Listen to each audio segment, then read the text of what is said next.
Good morning, ladies and gentlemen, and welcome to Aviva's 2017 results. Before we make a start, I'll just draw your attention to the forward-looking statements disclaimer. And with that, I'll hand over to our Chief Executive Officer, Mark Wilson, to start the presentation. Well, thanks, Chris, and good morning, everyone. We have a very full room. It's nice to have you back, as always. So this, our 2017 results presentation. Now, believe it or not, this is always one of my favourite days of the year, and we have a very full room this morning. And, you know, each year, if I was reflecting last night with Tom, and each year we seem to make some progress, we seem to tick off some problems. We seem to strengthen the balance sheet, but I think the key is about improving the franchises, the underlying growth of the business. Because these results, I think, are a little bit special. Because this is really the first set of results of Aviva that's been dominated by the countries and franchises and businesses that I expect to stay part of the group. For the last few years, we've been selling and restructuring. The businesses we have left are the businesses we expect to stay. And these are the 8 core businesses and the strategic investments. And that's the way we're thinking about our company. And in these results, we're seeing some strong signs of growth nearly everywhere you look.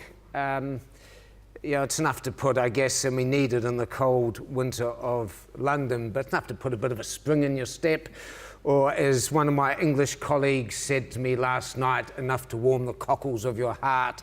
And after the frigid, freezing cold weather we've had here in the last couple of weeks, that is certainly no bad thing. So, what are the key themes for this year's results? Well, first, I think it's important, there's broad-based growth across the key franchises, with the key notable exception of Canada. But other than that, the earnings growth is translated into very strong dividend growth as well. Second, our EPS, which is our key measure of profit, is showing a marked improvement, a marked tick up this year. Third, the composite and digital strategies are now specifically positively impacting results, and we'll take you through that later. And fourth, we are deploying £2 billion of surplus capital in 2018. So let's look at the numbers. We grew EPS by 7% and operating profit by 2%, or underlying operating profit by 6%, and Tom will take you through that later.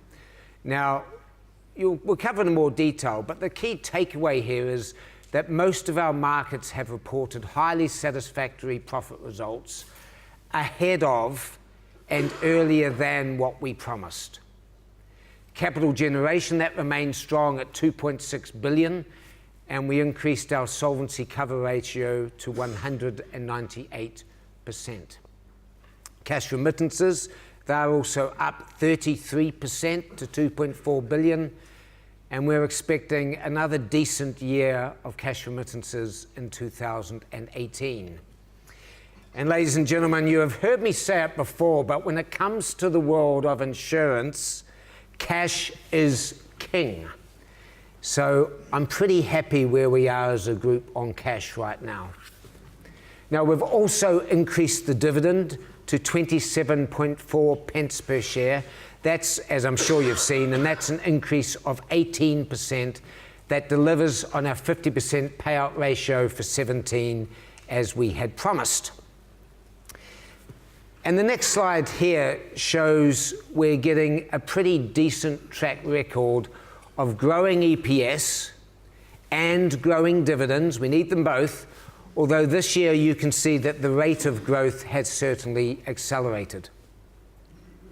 We delivered 54.8 pence per share in EPS in 2017. That's up 7%.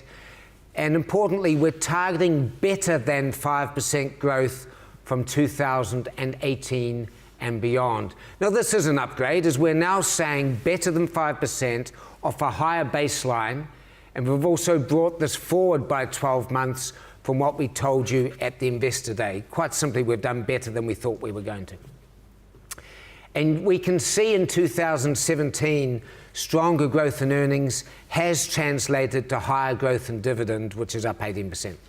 Now, this is the 4th consecutive year of double-digit growth in the dividend. And I think a lot of people probably forget that. And given our increased ambition on the earnings growth and our target of a 55 to 60% payout ratio by 2020, we would expect that our dividend growth would continue to be strong going forward. Now, I guess while we're also on the dividend, it's important to also, reflect on the fact that we are back above the 26 pence per share, which of course was the level which was a cut back in the dark days of 2013. But it's different now because there's also no dilutive scrip element. So it's a real dividend. It's fully covered by sustainable cash flows. So therefore, the dividend's sustainable and growing. But I guess, of course, you'd expect that, wouldn't you, as the balance sheet and the franchises and the quality of the earnings is, frankly, in a fundamentally different position. Now, I think one of the most pleasing aspects of our performance in 2017 was that our growth was broad-based. And this is probably the most we've seen this. It's a diversity of growth across many of our businesses. There are plenty of green on this slide, and I think this is a key slide. And the figures clearly show it's possible to deliver attractive growth in developed markets if, and only if, you target the right segments of those markets. Now, this is a strong set of numbers. Now, that being said, there are clearly a few things we need to call out. Canada had a terrible year. There's no hiding from that. Profits declined by over £220 million year on year. Now, in the past, we've prided ourselves in outperforming the market in Canada. Clearly, this time, we haven't. And we've made some mistakes. And in the Q&A, Miles will take you through the detailed recovery plan that is underway. But Canada, importantly, does highlight a key part of our overall investment thesis. And that is one of the strengths that comes with our diversity, and our diversity both geographically and in our product as a composite, is that we can overcome setbacks like Canada and still deliver and meet our targets and deliver some pretty good set of results. And 6 out of 8 of our core markets, of our major 8 markets, delivered double-digit growth in earnings, as you can see on the slide. They have increased profit, and they've also increased sales and market share. Now, we had a strong year from our UK business as a pretty good example. Profit up 13%. And this was driven by increased sales across the major UK product lines, specifically helped by the composite and digital strategies. The UK result did benefit from slightly higher levels of assumption changes, which contributed a net $139 million to the increase in profit. And even excluding this, profit growth from our core product segments in the UK still increased 7%. And we have no reason to think that this won't continue. So whether you call it 13% or 7% from the UK, it's still a good performance from Andy and the team, and it demonstrates that the UK is a dependable and growing market for Aviva, and this is a trend. Now, Brexit's interesting, isn't it? Despite the doom and the gloom that was predicted by many commentators of the market, we have significantly increased sales and increased market share and increased profit in the UK. We think, now there's a number of reasons, as I said, but there's partly been a flight to quality and a flight to the big brands, and we have clearly been a beneficiary of that. There was good news from our other markets as well, though. Aviva Investors kept up its momentum, growing profit 21%. France, Poland, Ireland, and Singapore were all comfortably in double-digit territory. And as you can see, these 4 markets are now starting to give meaningful profit contributions. Now, Italy lagged a little. They were a victim in some ways of their own success. They had very strong growth in sales, which did lead to a near-term P&L strain. So what's driving this growth across our markets in 17? Well, for a start, as a group, a key point is we only really have the franchises left that we want and can grow. We've sold the others. Quite simply, our remaining franchises, they're competing. They're growing sales, they're growing market share, and more importantly, they're growing profits and cash. That's what we're aiming for. That's what we pay our people for. For example, in the UK, long-term savings net inflows were up 2 times. We increased our BPA volumes more than 3 times. The UK GI businesses also continued this strong run, growing share and profit. And I would highlight here that our digital direct business contributed to that, as our digital business now passed the £1 billion premium mark. That's a pretty nice milestone. Aviva Investors has grown revenues up 14%, and that's a result of higher assets under management on one hand, strong growth over aims for the year on the other, and also something that became more apparent as the year went on, our success in our external businesses outside aims. In Europe, we doubled V&B in Italy. We also grew in France and Poland, and in Singapore, the disrupted financial advisor model, which is certainly disrupting the market, that helped grow V&B 29% and contributed meaningfully to the profit. So now looking forward to the next few years. So we are aiming higher in terms of our EPS growth. We're no longer looking to shrink our geographic perimeter, that's finished, and we are now left with our best businesses, only our strong businesses, with what we think is the strongest growth prospects. And our growth drivers across these businesses, they're not rocket science. It's the same thing that had winning us business in the last 12 months. We'll continue to target corporate and institutional business. We had a lot of success there last year. And it's the composite model that is winning here, particularly in the UK. And we expect to see continued growth in areas like Aviva Investors, long-term savings, and GI businesses across Europe. You can see we've put the key drivers of growth country by country on the slide. France, it's gaining momentum for us. Partly that's a new team that's making the tough decisions, and we expect more efficiencies in France, and we expect the mix to continue to contribute to the profit growth. Canada will recover. It may take some time, but we're confident to get back to where they belong over the next 2 years. Digital is now also benefiting the results with significant contributions, particularly to winning the large insurance mandates, but also positively impacting underwriting results and costs in the UK, in addition to what's becoming some quite significant consumer sales. Now, on top of the baseline from our major markets, there's also the prospect of higher long-term growth from our strategic investments that we have on this slide. Now, I was in Asia a few weeks ago, and a Chinese investor noted to me an interesting fact that I'd sort of overlooked. He said that we are in the 4 most populous countries in emerging Asia, namely China, India, Indonesia, and Vietnam. And we also have, as he said, some of the strongest local partners in each of those markets. So the potential is clearly there. But I look at it as potential for disruption and potential for long-term growth. Now, at present, you will note we already have attractive profits in some markets like China and Turkey, and I think it's entirely appropriate to think long-term and invest a little this way for long-term shareholders. But, you know, despite the track record and the recent track record, and despite the EPS growth, one of the questions we're often asked is still, well, growth in the long term. Now, investors are now saying, yeah, we see the growth in the next few years, we get that, but what about after that? And I think that's fair enough as a question.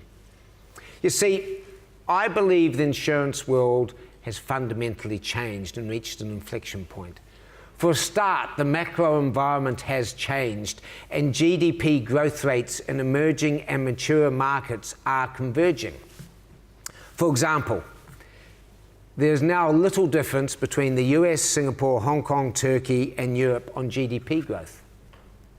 And the point here is growth is no longer region-based or even necessarily market-specific based. I believe growth in our industry is now segment-based.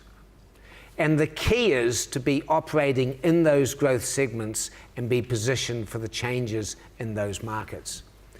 And while our major businesses are concentrated in developed markets, as we've seen in 2017, this certainly does not equate to being ex-growth.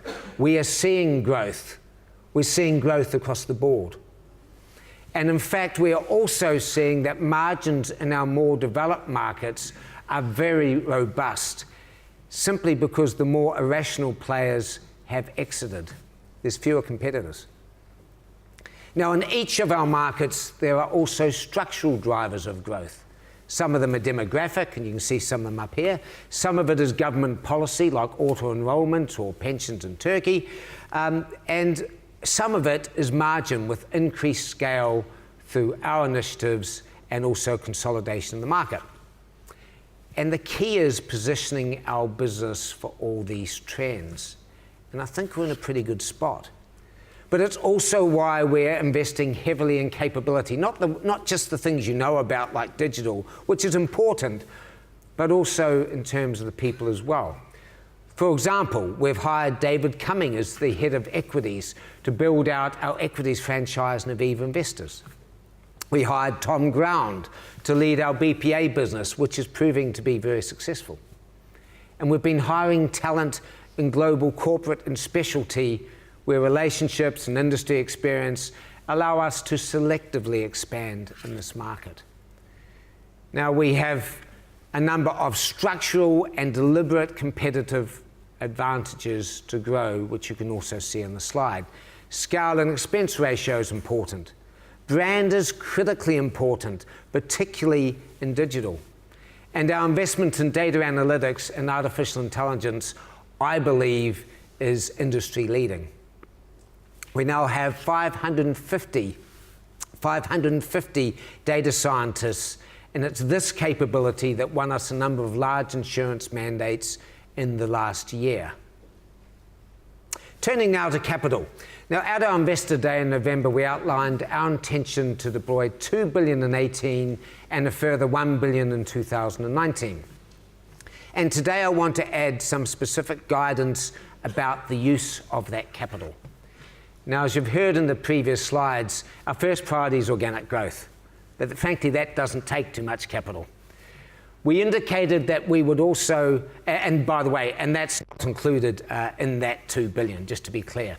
We indicated that we would allocate $900 million for debt deleveraging. That remains our intention, and we are advanced with our plans as the debt comes due. When you think about it, you can do the maths. It's a no-brainer, as it adds, this debt reduction alone adds $60 million annualized cash benefit at the group level each year. Now, we intend to use around $600 million of surplus capital for bolt-on acquisitions and use at least $500 million for capital returns to shareholders. Now, Tom will provide the detail on that in a moment, but just a few comments of context from me. First, on M&A, quite a topical subject in the insurance world right now. Now, we have used just over $100 million on the accretive Friends First deal in Ireland. So there's about £500 million left this year. Now, M&A by its nature is opportunistic, and we won't chase deals just because we have the cash. But these specific numbers give you a clear sense of scale and our priorities. Of the $500 million plus earmarked for capital returns, we're working through our plans, but we are not yet ready to announce the dates or the exact mechanisms today. To be very clear, though, it is our intention to return at least £500 million of capital to shareholders this year. We intend to do this through a combination of preference and ordinary shares. Now, for the prefs. You should note that we have the ability to cancel these prefs at par with shareholder approval. These prefs carry very high coupons and will no longer count for regulatory capital from 2026. In addition, we're in the very fortunate position with our cash and capital that we now have the ability to do something about it. So we intend to. Tom will take you through the detail of this in a moment. So to conclude, I'm not going to speak for too long this morning, as I think the numbers speak for themselves. We are all very aware that a track record for consistency and dependability is only ever built over time, but we are now adding to, I think, that track record each year. We haven't missed a target. Each year, EPS has grown, but this year, the growth has accelerated and is much more broad-based. We have another upgrade as we expect stronger growth in earnings earlier than we were expecting before from our businesses. It's another year where we've strengthened capital and cash, and we now have the very high quality problem of deploying it productively. It's another year where we've increased our dividend double digits, and that's on the back of earnings, an increase in earnings both in quantum, but also into their translation into cash, which to me is equally as important. It's clear that our composite and digital strategy is helping our businesses to compete and win in their respective markets, and you've seen that coming finally through the numbers. And speaking of those numbers, I know Tom wants to get up here to talk to you, so I'll hand over to Tom, our Chief Financial Officer. Good. Thank you and good morning. As Mark said, we believe Aviva passed a fundamental inflection point in 2017, with our core businesses now driving attractive, sustainable growth in both earnings and dividends. Our operating EPS was up 7%, and this is the sort of standard we want to keep repeating. As the slide shows, our 8 major markets delivered 6% operating profit growth in 2017, up over £200 million year on year, and would have delivered even more if it had not been for the setback in Canada. At the top, you can see that our flagship UK insurance business is leading the way with operating profit up 13% to £2.2 billion. It is Aviva's biggest and most fully developed business, and in many ways serves as a model for what we want to achieve across our group: a trusted brand, becoming a partner of choice, and satisfying customers across their insurance and savings needs. We believe Aviva has unique advantages in our home UK market and can extend these advantages in our other countries. So my remarks today, I've set myself 3 tasks. The first is to try to bring out more detail on the results for each of our 8 major markets. The second is to weave them together relative to our UK business, joining up the common threads that connect our Aviva strategy. And third, I'll conclude with a more forward-looking outlook on 2018, explaining how we bridge from growth in 2017 into further growth in 2018 and beyond.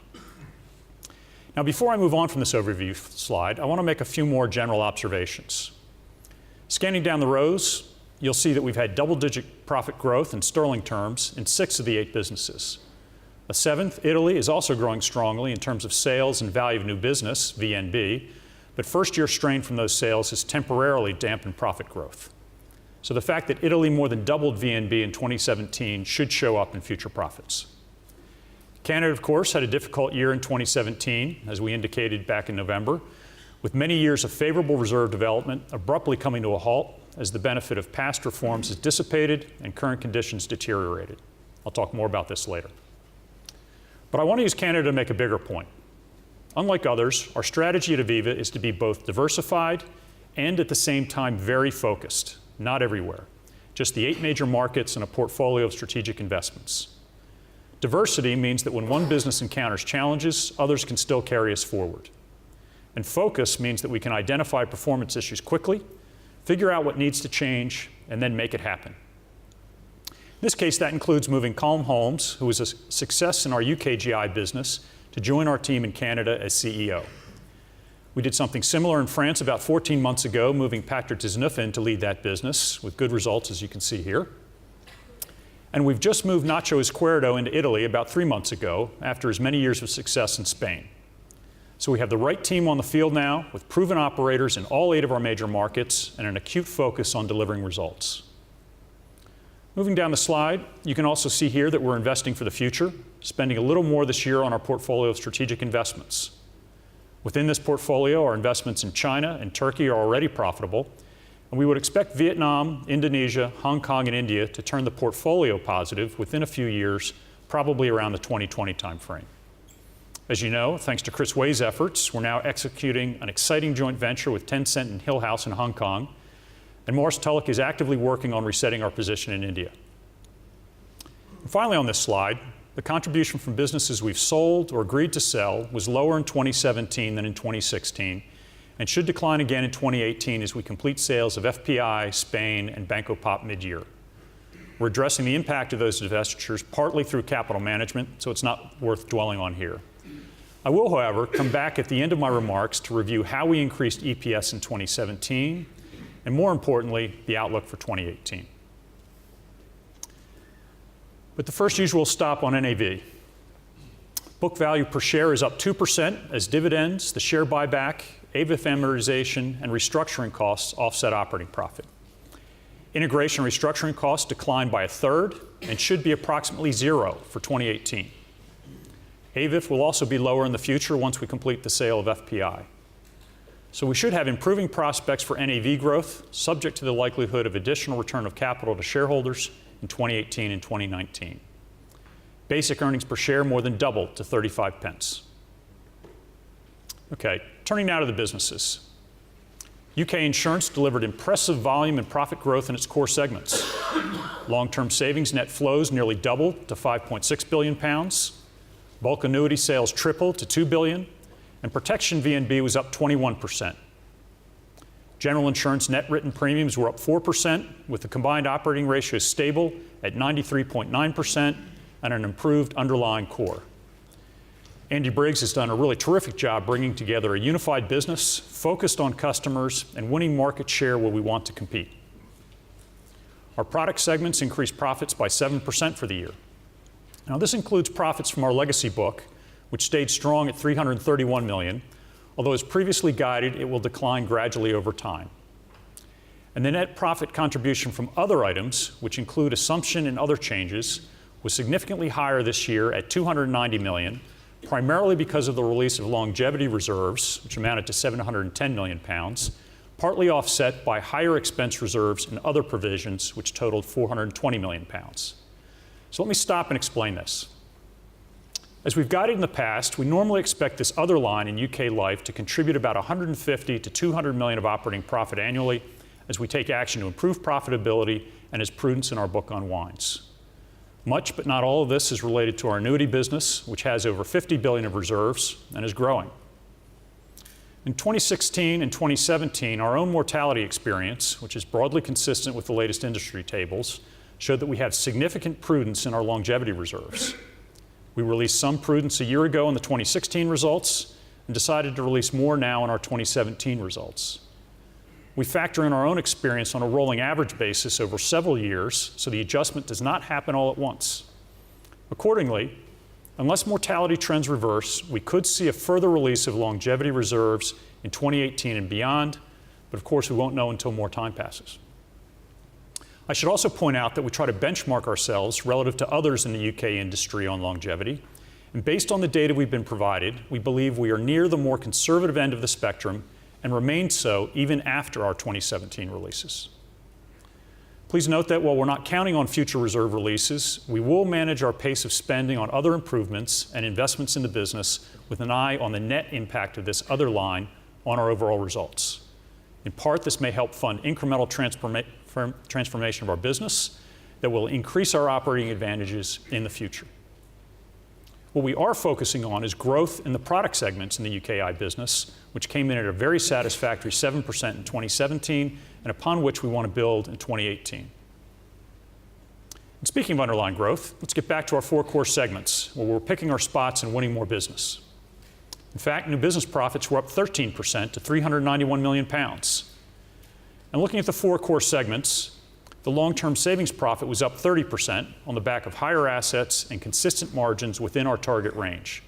This is a big business with assets under administration up 13% to $118 billion, of which platform assets increased 56% to $20 billion. Annuities and equity release operating profit was up 11% on a 58% increase in sales, with margins returning to within the target range on new business. Last year, our annuity margins were unusually high as volumes were lower, and we were allocating attractive investment assets across that lower volume. This year, we've improved our capabilities and increased our appetite for larger BPAs, although still not chasing jumbo transactions. We remain disciplined on margins and capital usage. This is a good area for us to create value from our ability to originate private debt, which we do so as part of a balanced portfolio of business. We're not overly dependent on this line, although we do expect to grow it as long as we can get the returns we want and can manage the risks effectively. In protection, volumes were up, but operating profit was down 6% as we've experienced some large losses on existing business. This may weigh on profit in 2018 until rate increases work through the group protection book. On the GI side, we enjoyed very solid performance with broad-based organic growth across personal lines and commercial non-motor lines. Along with this growth, we also improved the normalized accident year combined ratio by 1.3 points on better underwriting. Weather remained benign, and we had a bit less favorable prior year development, resulting in a combined ratio of 93.9%, identical to last year. Together, all this drove a 4% increase in GI operating profit to £408 million. And considered in its entirety, the combined UK insurance business is demonstrating just how powerful it can be, delivering $2.2 billion of operating profit and 13% growth through Aviva's emphasis on satisfying customers and becoming the distribution partner of choice. On to Ireland. Now, this is a market where we think we should be able to extend the Aviva business model very easily. We have an excellent brand recognition and reasonable market share, and we have the opportunity to take more share by deploying digital resources and enhancing our customer experience. Once we complete the Friends First acquisition, we'll be the largest composite player in Ireland. Our results there have been good, with operating profit up 18% to $86 million. Our GI combined operating ratio improved again to 91.4%. Net written premiums were up 15%. And the Friends First deal should become accretive very quickly, so we expect our Irish business to carry forward good momentum on profits. We're counting on John Quinlan and team to keep delivering. Switching over to Aviva Investors. This is a business centered in the UK, but serving our insurance operations and other investors all over the world and building its reputation under Ewan Monroe based on outcome-oriented solutions. It's more and more becoming a partner of choice for institutions and distributors, and it has enough scale to operate on a very low-cost basis. Hence the improved profit margins and growth in 2017. Aviva Investors built on the momentum it created the prior year, with operating profit up 21% to £168 million. The operating margin increased from 27% to 29%, with revenue growth once again outpacing increases in expenses. Revenue from external clients increased to 34% of the total, up from 32%. The Ames range of funds grew 40%, with AUM now up to $12.6 billion, although momentum stalled from mid-year as Ames hit a slow patch in terms of relative performance. And profit also benefited from more success in our growing infrastructure asset business, with origination volume at $4.1 billion, up 24%. So a good year from Aviva Investors, but we remain thirsty for more growth here. The business remains at about 5% of our total profit from major markets, and we'd like to see it contribute a lot more than that, ideally 10% or more, which means that Ewan, David Cummings, and the team have to keep working hard to outpace the rest of Aviva. Now next over to France, where Patrick Disneuf has instilled an improved culture, greater focus on efficiency, and a more strategic view of the future of the business. By way of background, France is Aviva's second largest profit and cash generator and has a very attractive distribution footprint through 5 channels. Aviva's opportunity in France is to grow by unlocking the potential of that distribution, which we plan to do by providing an enhanced composite offering under one Aviva brand. Business conditions in France improved significantly in 2017, but this is only part of the story for us. Aviva's operating profit was up 13% in constant currency and 20% in sterling to £507 million, as we outperformed the overall market in terms of life premiums and GI premium growth. Our mix on the life side continues to improve toward protection and unit-linked products, and we made progress on reducing crediting rates on participating business. In GI, our core improved to 94.5% on better underwriting and lower large loss experience. Overall, we're pleased with the progress in France in 2017, and believe that by focusing on expense efficiency and the productivity of our distribution channels, we can improve performance further. Now Canada, where I am not going to talk about growth. Here the main story is an almost 7-point swing in prior year reserve development, which was 5.4% positive in 2016 and 1.3% negative this year. As a result, the reported combined ratio deteriorated to 102.2%, and operating profit dropped 83% to $46 million, which is our weakest result in years. So the first question is why? And the second question is, what are we doing about it? Okay, so why? Over the 7 years through 2016, reserves developed favorably by 3.8 points per year on average, primarily driven by Ontario auto reforms in 2010 and 2012. This was bound to run out, and we were expecting it to run out.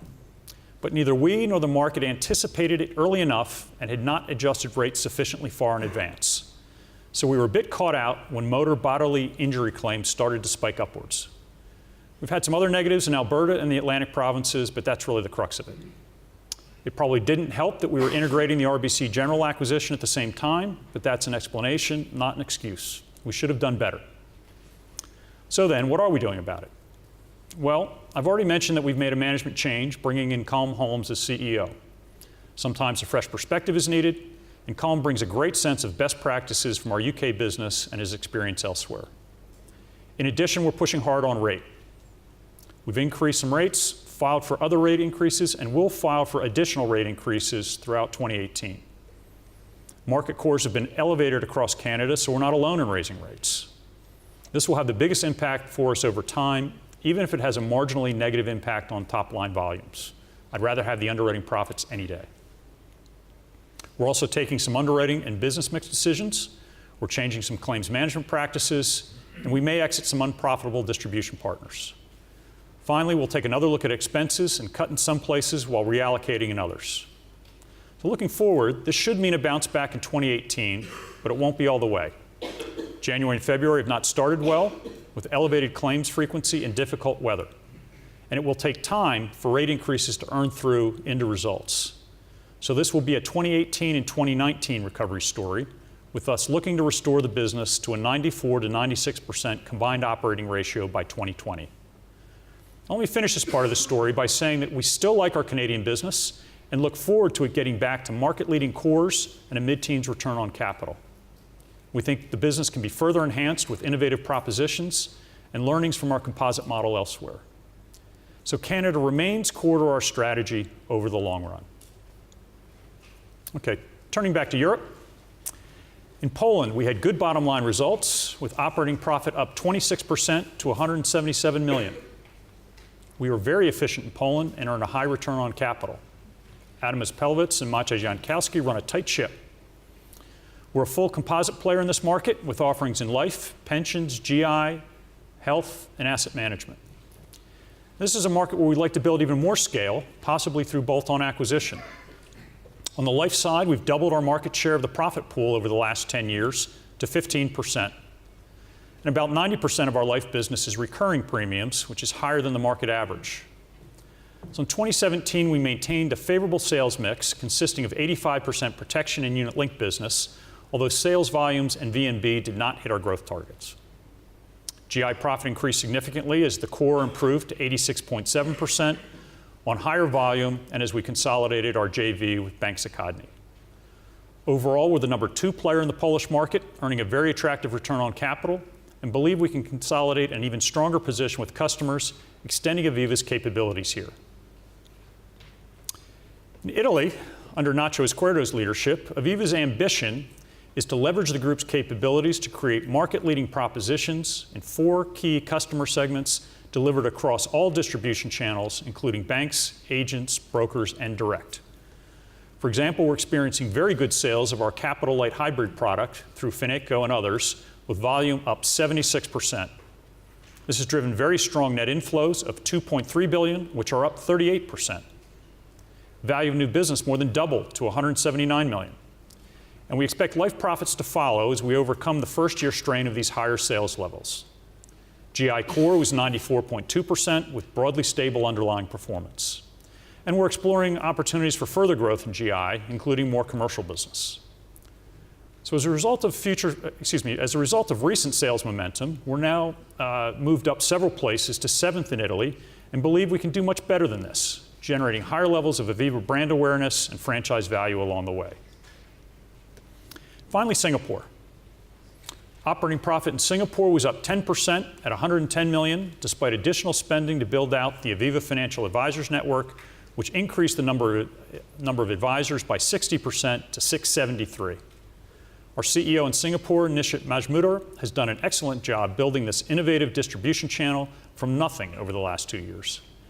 As a result, value of new business has grown 29% to 123 million, with double-digit increases in savings and protection products. Our small loss in GI and health narrowed, which is important for Aviva's customer composite strategy in this market. And we consider Singapore to be an important hub for us and one of the leading wealth centers in Asia, and over time we would target double-digit profit growth as the Aviva Financial Advisors Network generates higher volumes of sales.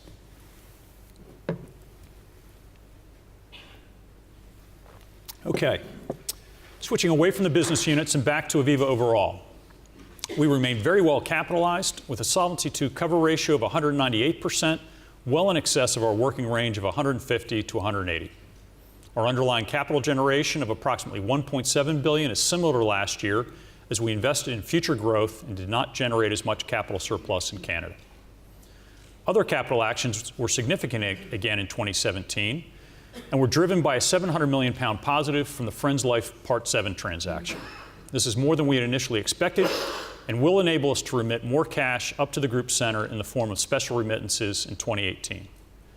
You can see that we paid 1.1 billion of dividends and returned another 800 million through share repurchases, paying down hybrid debt. As we'll come on to in a couple of slides, we clearly have more room to do more of that in 2018. Now, our Solvency II cover ratio may trend still higher, although our capital management decisions should moderate that trend as we redeploy or return capital that we don't need in the business. This will be a multi-year process as we work to optimize the balance sheet still further. Now, as we anticipated, cash remittances were up strongly in the year, improving to £2.4 billion. Special dividends following Friends Life capital synergies accounted for 500 million and should account for more in 2018. We've secured use of a dynamic volatility adjuster, or DVA, for use in France, which is a positive for dividend capacity over time, and we may be able to optimize our capital further in France. For example, we hope to be one of the first to implement the new French Supplementary Pension Fund, FRPS. Central liquidity also remains strong at £2 billion, and we expect more cash from our divestitures of Spain and FPI, as well as future remittances from our ongoing operations. So not surprisingly, we're in a good position to fund future growth, as well as address our capital management objectives throughout 2018. Our capital management priorities remain consistent with what we've stated before, with a preference for organic growth and a progressive dividend, followed by a combination of repaying expensive debt, bolt-on M&A, and additional capital returns. We expect 2 billion of capital redeployment in 2018 and another 1 billion in 2019. Of that 2 billion in 2018, approximately 900 million is planned for repaying expensive hybrid debt, and 100 million is for the closing of the Friends First acquisition in the middle of the year. The remaining 1 billion is undecided, but will be redeployed or returned to investors as pictured here. Now, as Mark said, one of the things we're looking at is the possibility of a liability management exercise concerning one or more tranches of preferred securities issued by either our general accident subsidiary or Aviva PLC. The rating agencies don't count them as capital anymore, and they likely will not count for capital for Solvency II purposes from 2026, so they no longer serve their originally intended purpose. Essentially, they're now just the equivalent of very expensive senior debt with coupons that are not tax deductible. So while we've not taken any decisions, we note that these securities are subject to cancellation at par upon a capital reduction approved by ordinary and preferred shareholders voting as a single class. Now that we're in an excess cash and capital position, it may make sense for the company to address these securities now or sometime prior to 2026. So as we work through the alternatives, one of the things we're considering is how best to balance the respective interests of ordinary and preferred shareholders. In any event, it should be clear that one of our priorities is deleveraging and eliminating high-cost debt from our capital structure, primarily to improve ongoing cash flows and dividend capacity. And we'll also look for accretive bolt-on acquisitions to strengthen our existing businesses. However, we do not count on finding them. And if we do not find what we want, we will return more capital to investors, either by repaying more debt, buying back stock as we did last year, or possibly through a special dividend in connection with year-end. Now, frequently we're asked where we're investing and where we're disinvesting. As we complete our divestiture program, this is now less about which countries we favor, as we see opportunities across all of our major markets, and it's more about capabilities. We are investing for the future by building data analytics and artificial intelligence capabilities, adding to our distribution capabilities, and expanding in Aviva Investors, bulk purchase annuities, and global corporate and specialty insurance. At the same time, we're driving more efficiency from our operations by improving cash remittances, shifting more to a global shared services model, commencing a zero-based budgeting program, addressing our legacy IT systems, and further optimizing our back books. We obviously still have plenty to do. Well, the benefits of these actions will enable us to keep investing for the future and growing the company sustainably. So on the topic of growth, before I hand back to Mark, I want to talk a little bit more specifically about the outlook for the future. To do so, I'll start with a bridge showing how our operating EPS progressed from 2016 to 2017 and use that as a basis for helping you think about how 2018 may turn out. The key figure on the left is an underlying growth rate of 6% in operating profit, which underpins the overall operating EPS growth rate of 7%. Yes, we benefited from FX, but the growth of our businesses in constant currency was still strong. Foreign exchange and perimeter changes basically offset each other.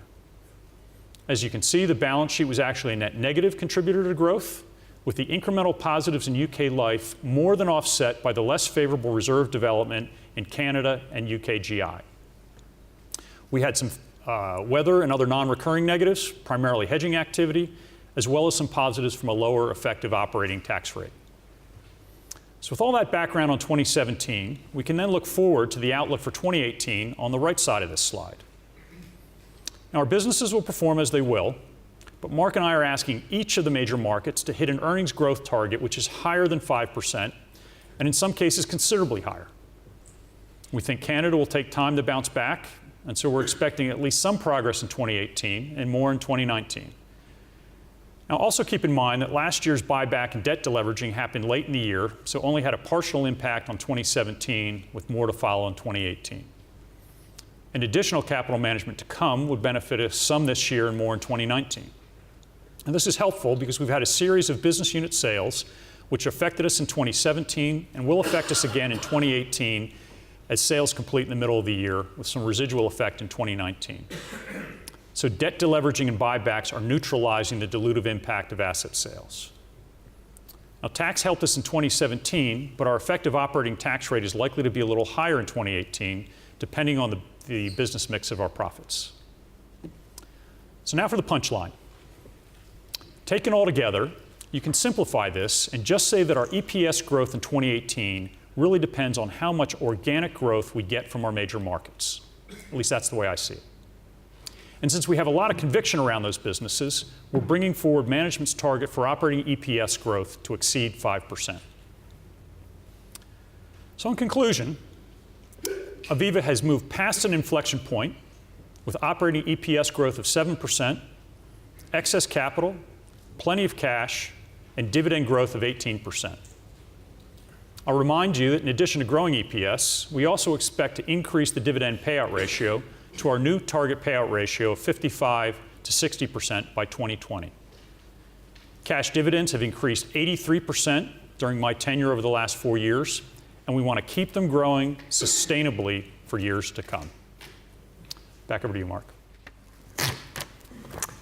Thank you, Tom. Well, I think we should just get straight into questions, actually.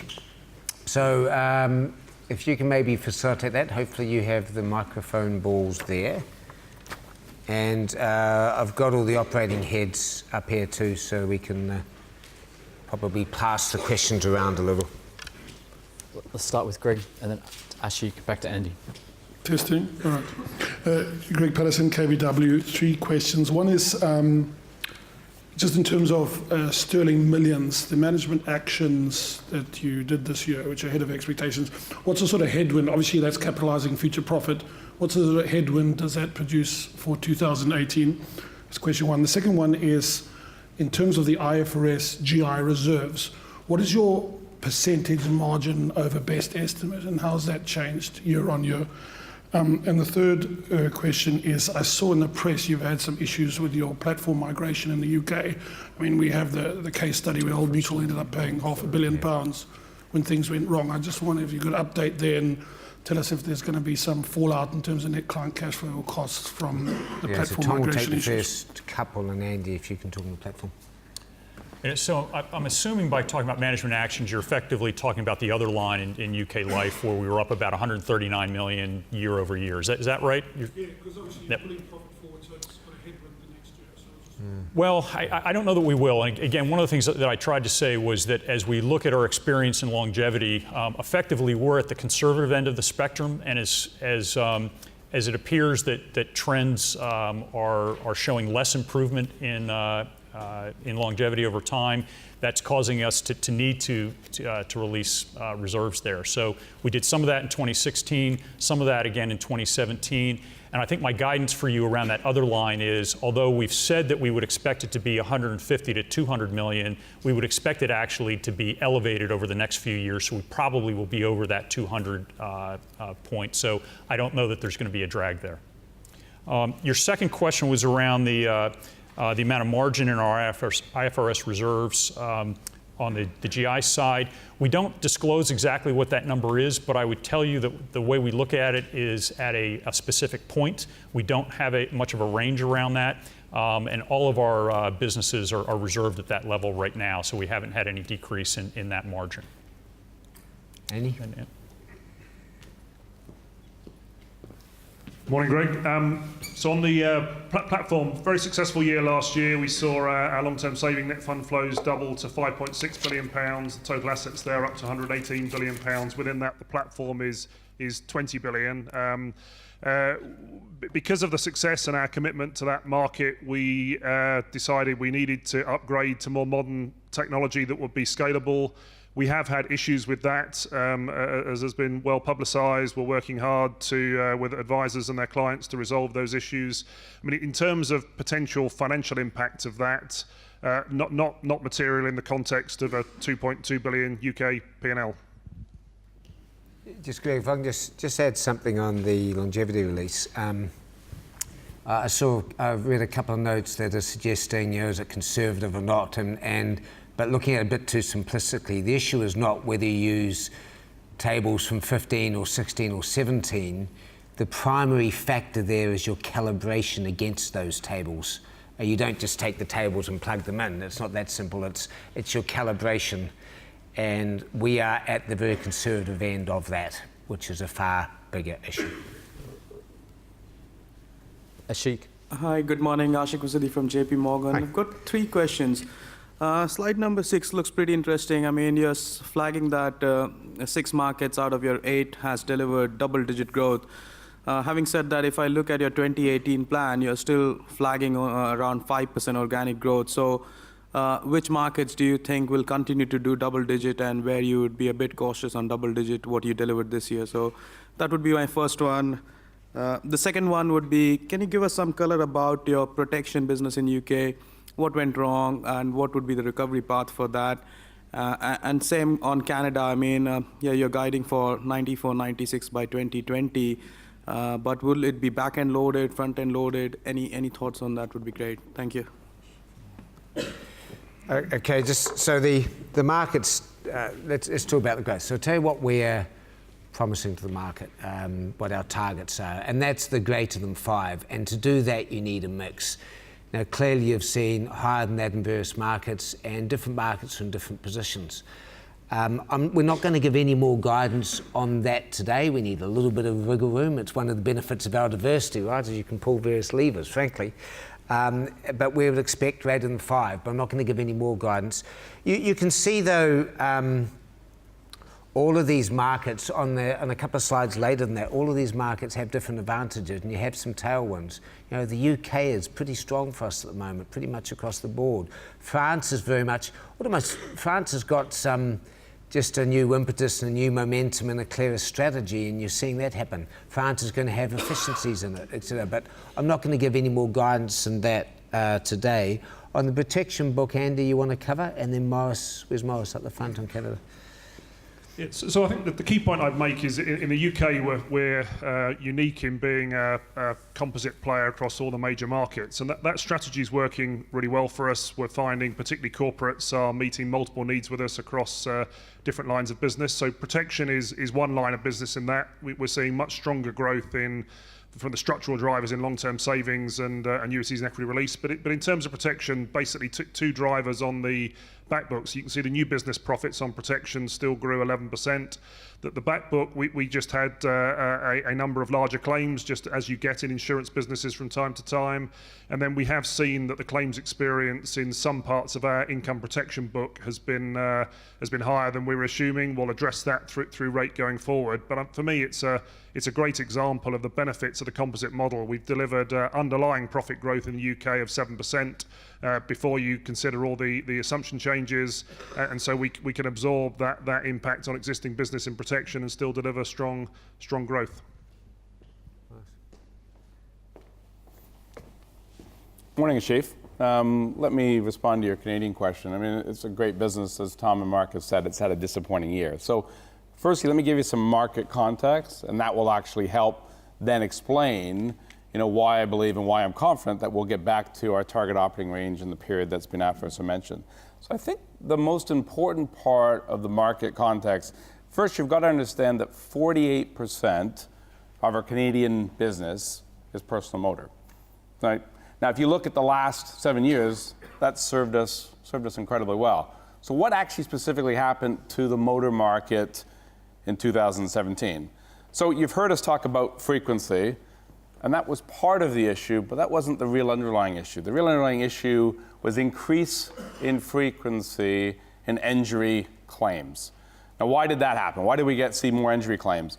Well, what we've had across Canada is discussions about regulatory reform.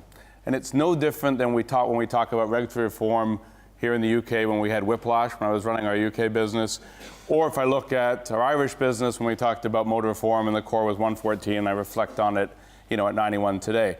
What happens then is the actors in the system, namely the claims farmers and the plaintiff bar, look to rehash, recycle their files. So we saw an incredible increase in injury costs. We also saw, albeit a more minor point, some increases in claims inflation on the back of physical damage. So these factors have actually coupled to see the motor market actually move north of 100% combined operating ratio in Canada. So on that, am I disappointed? Absolutely, I'm disappointed. Am I confident that the actions that I'll walk you through are going to get us back to our combined operating ratio target of between 94 and 96? Absolutely. So let me highlight a few of those actions. There's a whole series of actions, but let me give you three sort of key thematics. We've got actions underway in rate, we've got actions underway in underwriting, and we've got actions underway in indemnity management. Let's start with indemnity management.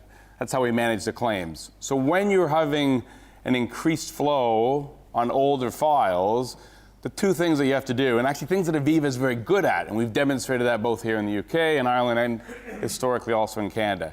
It's managing defensible programs, and it's also managing fraud. Second thing, underwriting, things that we can do. You gotta look at your mix of business, right? You look at your selection of business, you look at your filters, and you look at your deviations, and you tighten those up. And most importantly is rate. So what's happening right now? We started to respond in Q4 of last year. We currently have about 5 points of rate moving through the entire Canadian book. I expect the rate to accelerate, particularly in the regulated lines. And if you take these three actions in culmination, that's what gives me confidence that our Canadian business will go from 102.2 back to the target operating range of 94 to 96 over the next 2 years. Just to finish that off, though, specifically in terms of whether it'll be back-end loaded or not, it will tend to be back-end loaded because, as Morris says, those rate changes take time to flow through. So I would expect this to start benefiting us more in the latter half of 18 and into 19 as opposed to right now. Yeah. We have a question from Andy Hughes, please. Andy. Sorry, a couple of questions if I could. The first one was on the Friends Life cash generation remittances. Yeah. I think you said you were well ahead of plan on the underlying cash generation. You're showing 750 out of a 1 billion plus remittances from Friends Life. Just wondering how far ahead of plan are you versus the original plan, the 1 billion? And I can see in France you've got the DVA locally, which boosts the solvency in France. Does that improve the dividend flows going forward from France? I understand it gets consolidated out at the group level. And the third question is, in terms of liability management, obviously you said sometime before 2020, but is there a timeline on that? So, for example, you put a timeline on the M&A budget that if it's not used by the end of the year, you do some sort of special dividend. I'm just wondering, if you don't do the liability management by the end of the year, is that also directed to buyback? Thank you. You take the first one, I'll take the DVA, and you take the second. Okay. Yeah. So first on the on how far ahead we are on the Friends Life capital and cash. We're not giving a specific number on that. Again, we set a target of getting $1 billion. We're going to be ahead of that. By how far, we'll just have to see as we get through 2018 and 2019. Fair to say significant. Yes, but we will keep reporting that separately. So again, that is one of the things that will help us get to our cash remittance target. And DVA, yes? Look, DVA has been an ongoing bane of our life, in that it was a key part under Solvency II. It wasn't recognised at the group because our regulator, the PRA, didn't recognise it. We then got it recognised in France, which does help, gives you a fair bit more headroom to help dividends come out from France.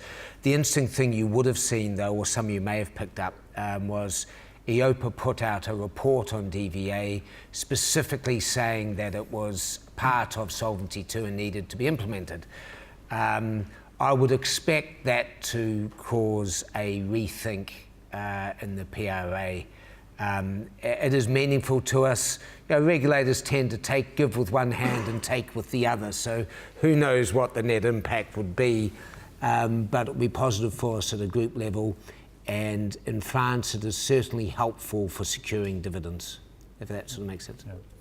And then on your question on liability management, that's a good question. So let me try to address a number of things there around that. We think it's an interesting question because these are very expensive securities that don't count for capital for us anymore. So it's important that we take a look at them. At the same time, we want to be very deliberate and careful in terms of how we approach them, and so we've been taking our time to work through what the possibilities are there, and we're continuing to do that work now, so we haven't concluded on a specific action, but we would expect to come back to that in a relatively short time frame. To the extent that we don't do anything with those securities, yes, we still have our capital redeployment budget for this year, and so that would imply a higher buyback. Now, last year at this time, we said that we were going to do a buyback. We weren't totally specific on timing or size. We ended up buying back $300 million over the course of the summer. It'd be natural for us to do something similar to that this year, possibly with some liability management. But it may be that we end up doing more in terms of a share buyback over time. And so, again, one of the things we're working through is, should we go ahead and launch a program now and then extend it, increase it later, or should we wait a little while and figure out what we're trying to do with the liability management before concluding that? So all that's very actively under consideration, and I'd expect us to be able to come to some conclusions relatively soon. And on M&A, if we don't use that, as Tom said in his remarks, we need to deploy capital. We're a long way out of the range, and so we'll be looking to use that somewhere as well. Okay. Can we go to Ravi, please? Thanks. It's Ravi Tanna, Goldman Sachs. I have 3 questions, please. The first was just a follow-up on the cash. In relation to Canada, obviously, you've guided to kind of lower levels of remittances going forward, but you had in the past talked a bit about potentially moving some of the Canadian business into the internal reinsurance mixer, and that might ease the flow. So I was wondering if you could give us an update there, please. Second was just on the MA optimization progress you've made on the UK annuity book and how much of the book has been shifted into illiquid assets versus the numbers you talked to previously. If you could give us some information there, please. And the third was just on Aviva Investors. Obviously, the 4 billion of infrastructure that you've referenced is quite a sizable figure. I was wondering if you could just elaborate a little bit more about the plans there and where that could potentially get to. Thank you. Okay, so on the use of the mixer in Canada, that's something that we're still working on, something that we would like to do. I can't give you specifics in terms of timing because we've got to work through the regulatory environment and the way that works, but that still is a possibility for us, which would improve our overall liquidity. I'd say that's not a must-do, though. I mean, again, this is a temporary phenomenon in Canada. They should come back, and we've got enough cash and liquidity right now that it doesn't really change any of our capital planning. Oh. Pick up on the annuity side. So we did 2 billion of bulks new business and 1.5 billion of individual annuity new business last year. We also moved 650 million of the back book of annuities into illiquid assets. So 650 million moved, giving an 86 million pound, I think that's right, 86 million pound profit from that. We're now in a position that 25 billion of our 57 billion is in a liquid asset, so that's 44%. We've previously said we'd happily have over half in a liquid assets. So, and I think the key point for me here is if we can't originate new business at attractive rates, we'll just use the assets on the back book, and hence it's a pretty good check and balance to be confident of the P&L growth and progress in the P&L and being disciplined on new business pricing. Ewan on the liquids. Just on, there's a great alignment of our businesses here in that I'm having the opportunity within Aviva Investors to build an illiquid asset business on the back of the demand from the UK life business. So the 4 billion, just for your information, the 4 billion that we originated in illiquid assets last year, around 3 billion went to the Aviva business, and about 1 billion went to third-party investors. And in the very long term, we anticipate that mix will change because obviously there's there's a greater demand at the minute from the UK life business. So we would intend to keep cranking up our origination capability. One big part of the investment in Aviva Investors is in that illiquid origination team because it's also an ideal asset class for defined benefit pension plans. And obviously, if they're already invested in those kind of assets, we know they've appropriate assets for moving into the bulk marketplace. So if we're already in conversation with them managing their pension assets, there's a natural conveyor belt into the UKI business. Just a further addition on the liquidity point before. None of our plans, none of our capital return plans are impacted by the Canada. In fact, as we've realised, we've actually built up quite a buffer in a number of subsidiaries in terms of capital and cash, and over the next period of time we'll look to bring a bit more of that up. But it's not the top of our priority list right now because we have plenty of capital and cash at the group, so it's just not really a key issue for us. Okay, we have Gordon Aiken, please. Hi, Gordon. Morning, Gordon Aiken from RBC. 3 questions. First, to follow up on the re-risking of the annuity assets, just maybe give us some numbers around that. So what was the blended yield on the annuity assets in 16? It's obviously improved in 17. And if you do push to 50% illiquid, where could it get to? Second point on mortality, if you could comment on the 2017 CMI tables that were released last week. And I know you say that tables are less important, it's all about the calibration. And you were more conservative there. I'm just wondering, looking forward, have you got the calibration right now? And the third point on M&A, Aviva and Standard Life, really for the last 20 years have been the 2 big UK life businesses by market share. That Standard Life business was for sale at a relatively attractive price. Just wondering why that business wasn't appealing to you, especially since you still have the expertise to manage heritage businesses from the Friends deal. Thanks. You take the first, I'll take the Well, on the asset yield on the annuity business, I don't think we actually disclose that. I don't know if you want to comment any further, but I don't think we provide that detail. The way to think about it, Gordon, we talk on the existing book of annuities of a margin in the range of 55 to 70 basis points. We were at 69 basis points IFRS profit margin last year. If you kind of work it through, basically, if we hadn't done any back book re-risking, we would have been at 55 basis points if you kind of take that 86 million off in your models. So the back book re-risking is the opportunity. I mean, if we've got 25 billion of 57 billion in illiquids, and we're happy to have over half, I think you can kind of do the maths yourself. And last year we did 650 million, got 86 million of profit from it. So you can see the potential profit over a number of years that we can generate here. I mean, the other observation I'd make is that we've got here one of the key structural growth drivers in the UK. One of the reasons we like the UK market is the structural growth from the DB to DC shift, the ageing population and auto-enrollment. So our expectation is that the volume of assets coming out of DB into DC or bulk annuities is going to grow significantly, and that's why we're confident that our 7% underlying growth we've delivered this year, we can sustain strong growth in the UK going forward. Okay, so on mortality, let me take this as an opportunity to be a little bit more expansive and talk about the three elements of mortality that we had, because I'm sure others have got questions around this. So there were three things that we did. The first was around anti-selection, where we've got 170 million release. That actually is related to a calculation that we put in the prior year in 2016. We had some benefit in 2016, but we wanted to be, again, careful and prudent, and so all of that didn't flow through 2016. We allowed that to have some more testing and seasoning, and as we go through the year, again, we find out that our calculations proved out, and so you sort of don't have any choice and need to release that. So again, that's an example of sort of how we're managing periods to period.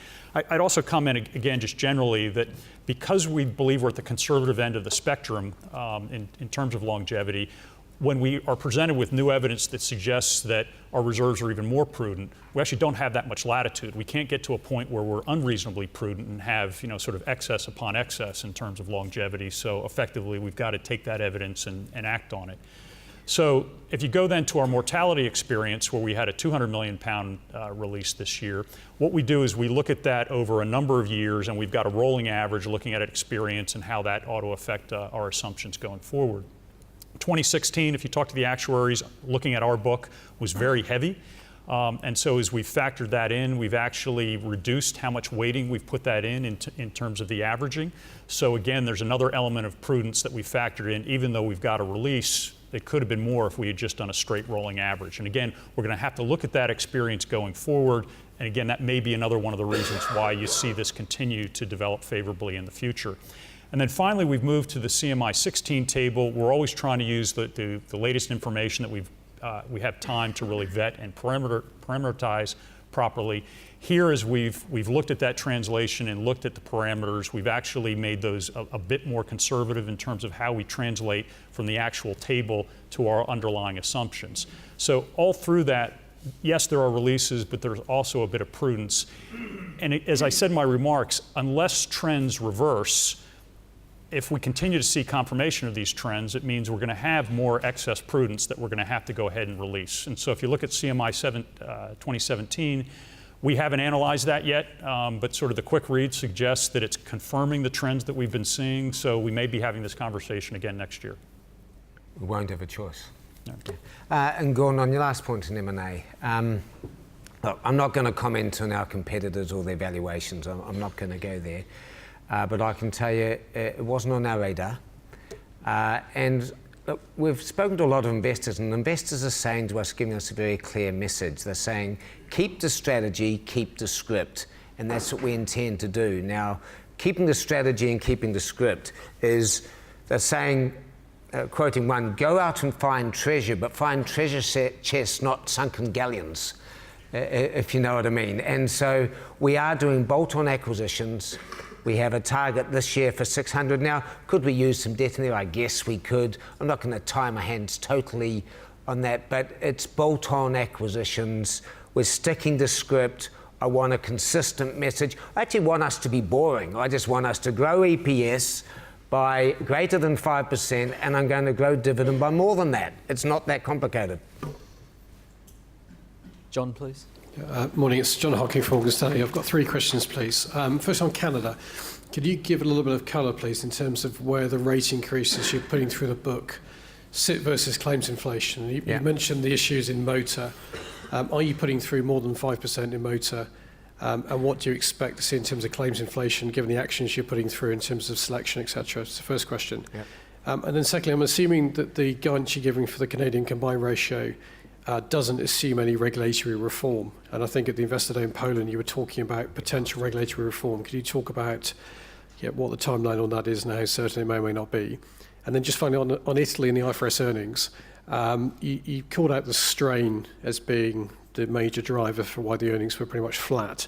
The hybrid product there, I just wonder if you could talk a little bit about whether that's unusual given you had very high volume, or in a normal year, is the strain on that product such you should be able to grow the earnings and the volume? Thank you. Do you want to take the Italy one first, and then we'll hand over to Mars on Canada? Sure, and Morris, if you want to add on Italy as well. So on the hybrid strain, there's nothing unusual about this. This is more just due to the volume that we've got this year. So, we may see more strain in the future if we continue to have high levels of growth. We don't DAC this product consistent with the way sort of the Italian regulatory environment works. So there may be similar strain issues in the future, but we're sort of being long-term greedy here in terms of looking at the overall amount of profit that we can generate from this business. On sort of slower sales levels, this ought to sort of work its way out, and then you'd see actually that future profitability being enhanced and enhanced growth rates on more normal sales volumes. So, Morris? Yeah, thanks, John. Let me just to follow on Italy. So the hybrid product, which you alluded to, so first thing, the composition of that is actually 30% with product with a par guarantee and 70% unit linked. And if you look at what's happened in Italy on the back of the recovery, you've got a huge savings propensity. We currently have some of the best savings flows in Europe or in Italy. So we had 2.7 billion euros of net flows last year. The year before that, we had 2.3 billion flows. As Tom said, we don't DAC the associated costs, and those flows are accelerating. So I think we're feeling pretty good about the Italian results as we move forward. So Canada, really 3 questions. So one is a comment on frequency, a comment on how do I look at the current 5 points, across major lines, and let me talk a bit about auto reform. So certainly on frequency, I think the one thing I'll add a little bit more color. Motor frequency across the world has been falling each of the last 9 years. Now we've had a little bit of blip in the last 12 to 18 months, which is due to distracted driving. The problem here is that of claims management or claims farming, and so it's the injury frequency. Now that's driven by the lawyers and the third parties on the fear of government reform.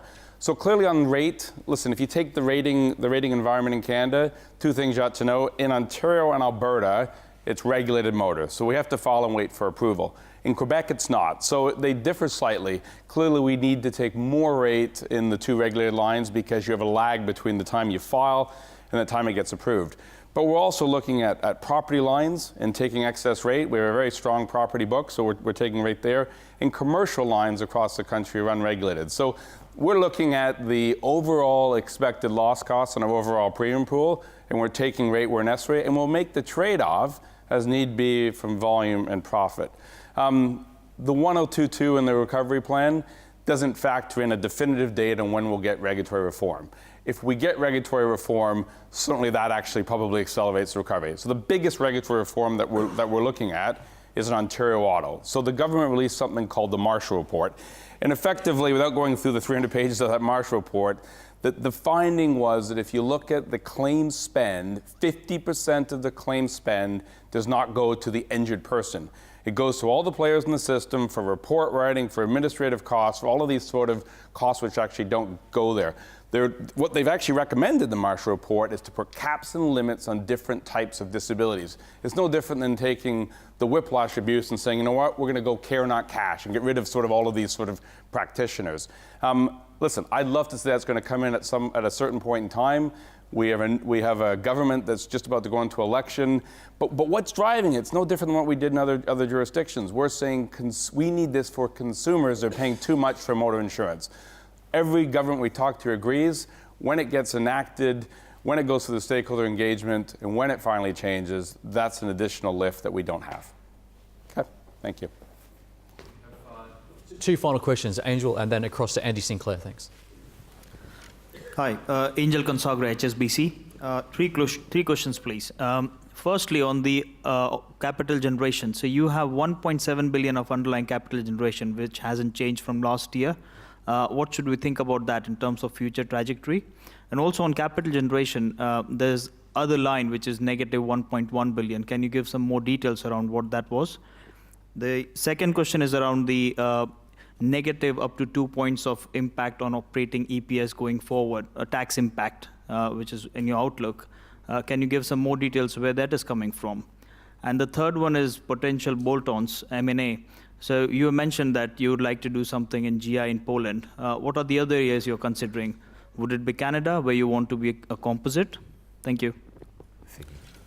Sure. So on capital generation, the 1.7 billion number, I've said in the past that it could be a little higher or lower from period to period. We're looking to invest in the business, and so if we can find opportunities that may cost some short-term capital in order to generate future benefits, given our capital position, we want to keep planting those seeds. But that's been relatively stable overall, and so I would expect it to be in the same area.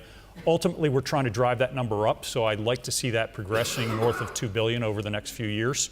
In terms of the other negative, we've got some diversification, some other things that work out at the group center. So there's actually a lot of detail there in terms of what some of that other negative is, and I don't think we actually provide all the detail there.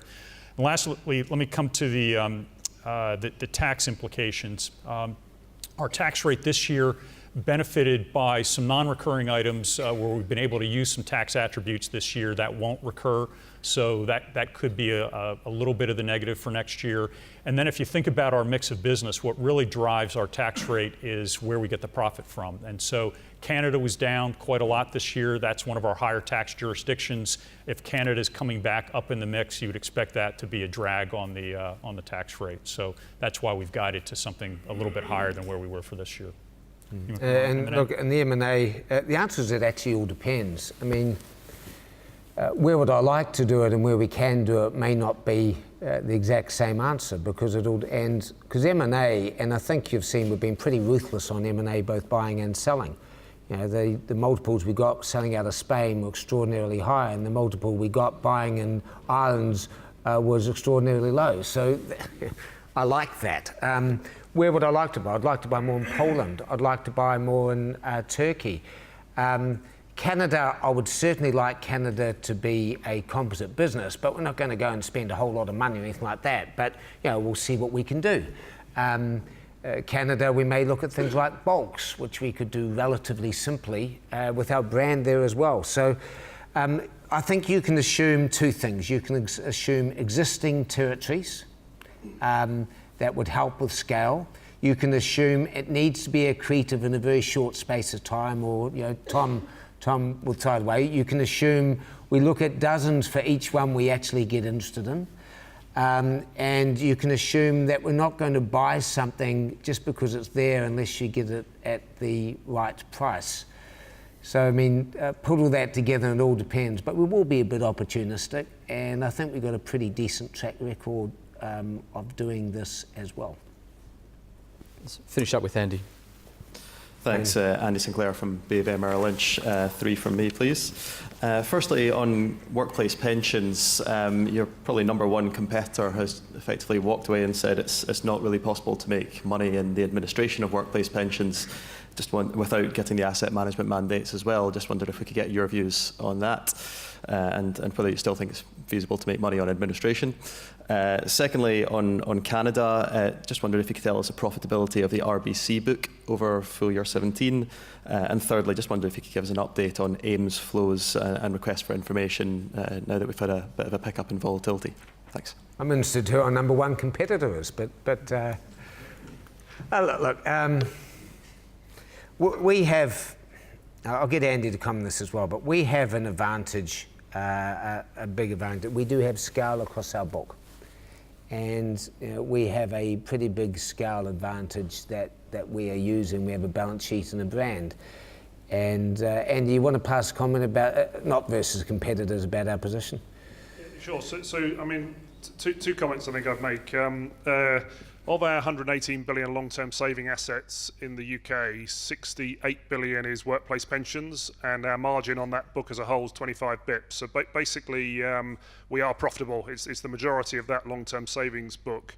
I think the composite strategy comes in here though, because what we find is we're growing ahead of the market, basically through the composite strategy. I mean, if I give you a good example of that, would be Pearson Group, where when we actually started off with their corporate pension scheme, we went from there to win their healthcare and then won the £600 million bulk annuity from them.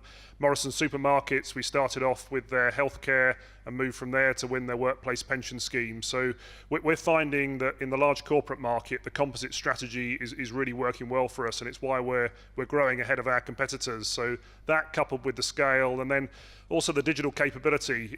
We've invested a lot in digital, and while a lot of the focus has been on the new direct sales side, it really is having a big impact across all our businesses in basically bringing our administration costs lower and hence margins higher. So Ken, on the RBC transaction, look, we're very, very happy with that transaction. We think it's expanded our capabilities and is going to be a good deal for us over the long run.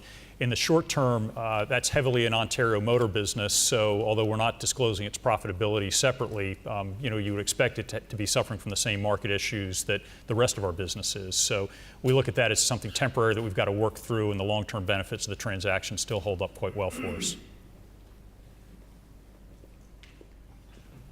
Just picking up on the Ames flow point, and to give you some additional colour, as you saw, we put on $4 billion into the Ames strategy last year. In actual fact, institutional flows were much higher than that, and retail flows were negative. And the rationale for that is quite simply that when simple strategies like owning passive equities, or even simple balance funds, when they're doing very well, which they inevitably do well when the stock market's going up, it means that risk managed solutions where you're worrying about the downside can look quite pedestrian. And there's no question Ames looked like a pedestrian investment strategy last year. The good thing about institutional investors is they understand that if they want exposure to the stock market, they shouldn't pay for it. They just go and buy exposure to the equity market. So they don't want to buy beta. Another thing is that when they're looking for decent returns, but they have capital constraints or risk constraints, they have to choose among a small number of players who are offering that sort of proposition. And we actually saw consultant ratings increase on Ames, and we saw flows from institutional investors increase last year. And this year is a better environment. A lot of active managers have wished for volatility publicly, and then now they've got it, they wish that they hadn't. Ames is actually up. Very few multi-strategy funds are up this year. Equities are down, as you know, the UK stock market down around 6% or so year to date, with Ames being up. That's a much better environment for our retail customers. And obviously institutional customers don't mind that either. So I'm not going to give a forecast. Customers do assess performance over long-term periods, and Ames performance has been disappointing for 18 months or so. So we've got the consultants and the institutional investors certainly on side. They still support our investment strategy. It's a question of how attractive is the style of investing going to be, and that is a function of the markets. One of the things I would say that is not understood is that if you want a simple balance fund or a multi-asset fund or a diversified growth fund, we do them. The multi-asset funds in Aviva Investors were up 8% last year. And Ames is often compared with those funds. So do compare our multi-asset funds with other fund managers, balance funds, and you'll find we're actually pretty good at that as well. Thanks very much. Thank you, everyone. I'll hand back to Mark to close the presentation. A nice ad for Aviva Investors there, Ewan. Where we are as a group, we're in a pretty good place at the moment. So you can see broad-based growth. I mean, the question that we've been asked a lot over the last couple of years is, where's the growth coming from? I think we're sort of showing we're being far more specific on that this year. And the interesting thing is that the strategies, the composite part of the strategy and the digital part of the strategy are working. Probably there was, for me, there was really only 2 surprises. Most of the year went pretty much as it was meant to be. Obviously, Canada was a disappointment. I'm sure we've all learned a lot about Canada today. But the other thing was what Andy was talking about in terms of the impact of the composite and digital strategy. Frankly, the consumer side, even though we passed the £1 billion mark, the consumer side took longer than we thought to get the propositions out, but that's now going pretty well. Where we outperformed, and it made a significant difference to the group, was on the composite and digital strategy, particularly in the corporate side. You gave the example of Pearson, but there's actually many more, and the things like HSBC and that partnership and others as well. That's where we've seen the traction perhaps a bit earlier than we thought. And I think the UK composite digital model is a pretty good blueprint for some of the other markets as well, where we're getting the traction. So on that note, ladies and gentlemen, I'm sure there'll be follow-up discussions with the IR team. I know Tom, I and the team have a very big agenda. We can't get round everyone in the next few days, but we'll do our best. And thanks for joining us.